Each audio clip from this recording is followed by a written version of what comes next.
house in a red state, average red state, according to research by Trulia, Jed Kolko, $100 a square foot. In the average blue state, it's $200 a square foot, but it's probably 5 or 10 times that in a big metro market like Manhattan or Boston.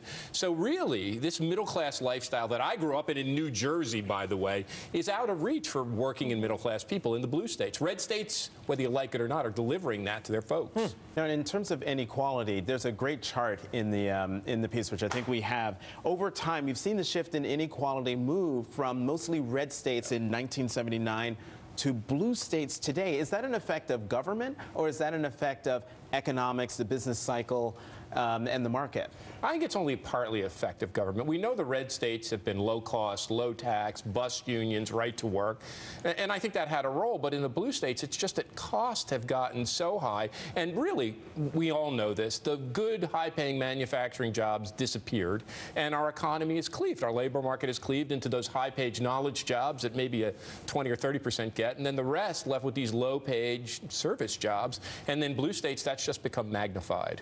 Yeah, Richard, I found the piece very interesting. I think it hits at the heart of the debate we're having in this country right now in terms of how to move forward with the economy. There are really pros and cons as you lay out to both, which is why there's an opening for both parties to reach people with that economic message if they get it right.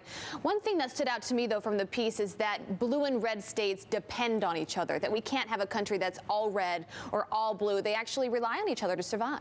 I think there's two things. One, I think for folks who live in the blue states, what's the matter with Kansas? What's the matter with the red states? How are these people voting this in? They're voting it in partly because it's delivering them a high-quality way of life. So it makes perfect sense. It's not irrational. The second point, though, is the red states have these economies that are based on suburban sprawl and building a lot of homes and fracking.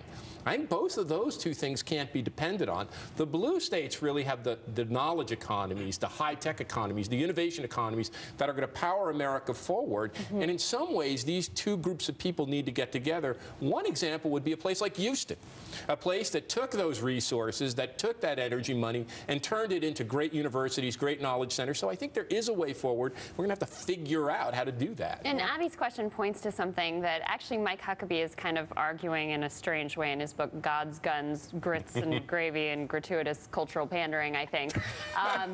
I mean, he makes this, I think, very simplistic argument that in the red flyover state, it's the bubbas, and on the coast, it's the people living in the bubble.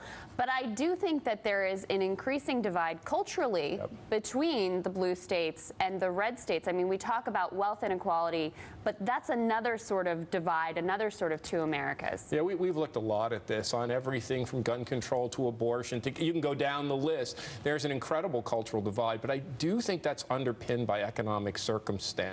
The people coming to work in the blue states, you know, or migrating from everywhere to the blue states, they're the kind of people who want to work in a knowledge economy, want to work in a high-tech company, work in media or entertainment. They know that women and men and gay and straight, we all got to get along. People migrating to the red states have a different kind of, perhaps different kind of philosophy, and they have a different set of cultural values. So our country is polarizing both economically and culturally, but I think it's the economics that lead the culture rather than vice versa. Right, and that's really a big point the president was making in his speech. Richard Florida, thanks for your time today. Thank you guys. Great to be with you. Great.